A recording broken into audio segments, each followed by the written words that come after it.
Hey, Josh Tigg, Running T Farms. Morning cattle move here. Just got the water moved, minerals moved, cows in their first break of the day. Going to be a very hot, humid day. So I want to take a few minutes here this morning and talk just a little bit about labels.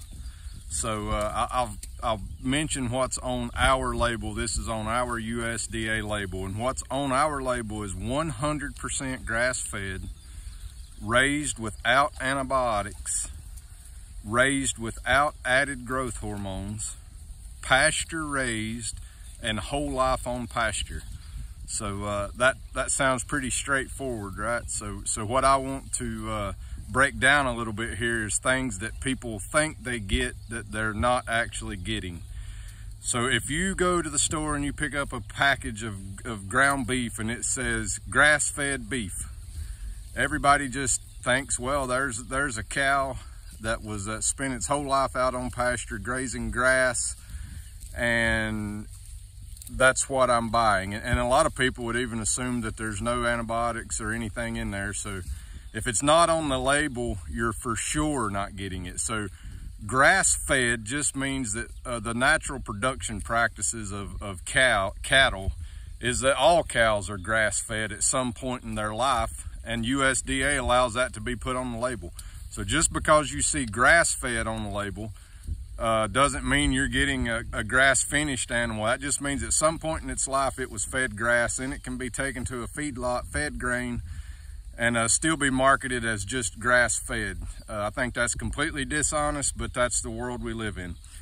So if you see 100% grass-fed, like is on our label, that is supposed to mean that the cow has never had a bite of grain in its life. It has got all of its nutrition, other than when it was a calf nursing its mother, from grass or forage. So that's a check, that's a plus. If that's what you're looking for, you need to make sure it says 100% grass-fed. The flip side to that is still most people think in their mind that that cow's been out on pasture grazing its entire life, when in actuality it can be shut up in a feedlot and fed a grass-based forage. So as long as it's still eating forage and not grain, it can still fall into that category of 100% grass-fed. And along with those stored forages, as long as it's a grass forage, so it would be like barley silage that's cut before it makes grain, corn silage that could be cut before it makes grain, any number of sorghum Sudans, alfalfas, all that, but it's cut and either baled in the hay or ensiled and then fed to these cattle in a feedlot scenario, or sometimes they'll give them access to some pasture so they can say they're pasture raised. But then in the pasture, there's really no grazable forage, so the cattle are kind of forced to consume their forage in an ensiled manner. So that's the caveat there with just the 100% grass-fed. It should mean that it's an all forage-based diet, but it still doesn't mean that they're out here grazing like our cattle are. So our cattle never ever consume any stored feed during the finishing process, and very little stored feed during the winter. We graze a large part of the winter. If we do have to feed a little bit of hay, it's just grass hay that we've made off of the farm. You know, that's no different than the forage they're grazing right now, except that it has been dried and stored in a dry hay form. And we would feed a little bit of that in winter as needed, which is very little. We're striving to graze 365 days a year, and we've nearly achieved that. So the second thing, raised without antibiotics, should be straightforward, right? And if our meat, it is. Our animals never ever receive any antibiotics. Any of our animals that will be processed and sold as beef. Of course, if we have an animal that gets sick, gets injured, gets an infection, we absolutely will treat that animal with antibiotics, because it's the humane thing to do. If I get sick, I want somebody to give me a shot of antibiotics if it's needed. That being said, the overuse of antibiotics is staggering, And the vast majority of that is attributed to animal livestock. Animals that's in a confined feeding scenario, a feedlot, CAFO beef, are generally have a subtherapeutic level of antibiotic mixed directly into their feed every day. So every single bite of feed they take has a low dose antibiotic in it, because the unnatural situation they've been placed in makes them unhealthy. So they need those antibiotics just to stay healthy enough to not die before they can get them processed. So with some labeling, they do not count therapeutic antibiotics, which would be if an animal gets hurt, injured, gets an infection, and you give them a shot of antibiotics to help them get well, they'll still sell that animal as no antibiotics because it was not fed subtherapeutic antibiotics. That's not the case with us. If we have to treat an animal because one gets hurt, sick, injured, we treat the animal, get it well.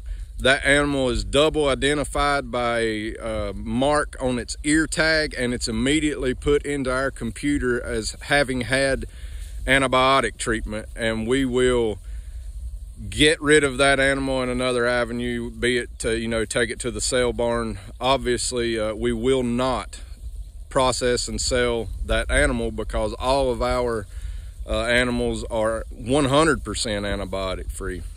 And the one way that we do that's not on our label, because it's not a claim USDA will allow you to make, is birth to harvest. So we are a birth to harvest operation here. We have these animals from the day they are born. They never ever leave our farm until the day they get on the trailer to go to be processed. So we have 100% accountability for everything that's been given to these animals, the treatment of these animals from the day they were born until the day I unload them off the trailer at the processor.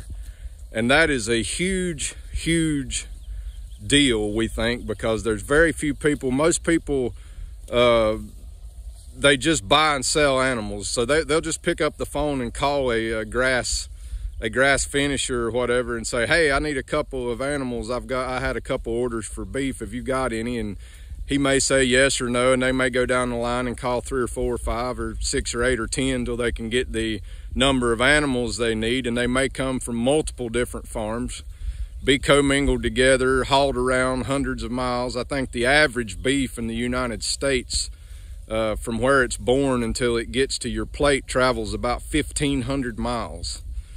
Ours travels about 50 miles from here to the processor and then back to our freezer, our distribution place. So we'd like to cut that down even more, but we think that's pretty good in comparison to 1,500 miles.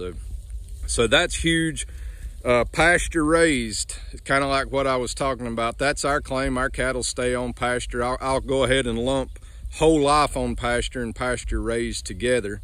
For us, it's just exactly what you see here. Our cattle are out grazing in the pasture 365 days a year, never confined, never shut up, and they get all their forage from the pasture, except for possibly a little bit of supplemental hay feeding. That's just grass that we baled from the pasture. So it's the same forage they're eating, and like I said, we're striving to graze 365 days a year. And have just about pulled that off. I know this year we will graze 365 days a year for sure. But just because they spend their whole life on pasture, does that mean that there's anything in the pasture for them to eat? Just because they're pasture raised, does it mean that there's anything in the pasture for them to eat? You can put cattle in a pasture and feed them hay and silage, any number of forages that would still qualify them to be grass-fed. And I guess technically they are grass-fed, but it's just not what people think. So I'm all for free market. I'm all for free choice. I want people to buy what they want. I realize grass-fed beef is not for everybody. Some people say, oh, you know, it doesn't taste the same, all that. And I would say that you're probably not buying a quality grass finished beef product. There's a lot of people out there selling some inferior products. They just don't get the finish on the cattle that they should get before they harvest them. I can assure you that a properly good and finished fat grass-fed beef is some of the very best and highest quality in the world, and that's what we're trying to produce here. So the other thing I would mention that comes along with a lot of these stored forages, even if they're grazing cover crops, is the chemical applications. So we are 100% chemical free on our pastures and livestock. Okay, we don't use any insecticides, fungicides, pesticides, herbicides, any of that stuff.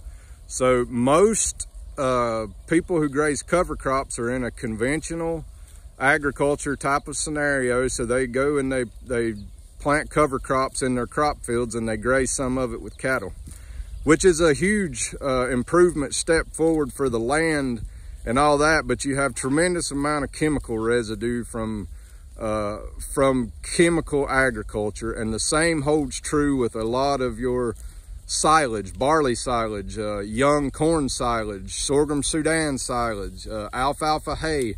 All of this stuff is usually heavily laden with chemicals either prior to planting. A lot of it is GMO Roundup Ready crops that's sprayed probably at least once, maybe twice over the top of before it's harvested.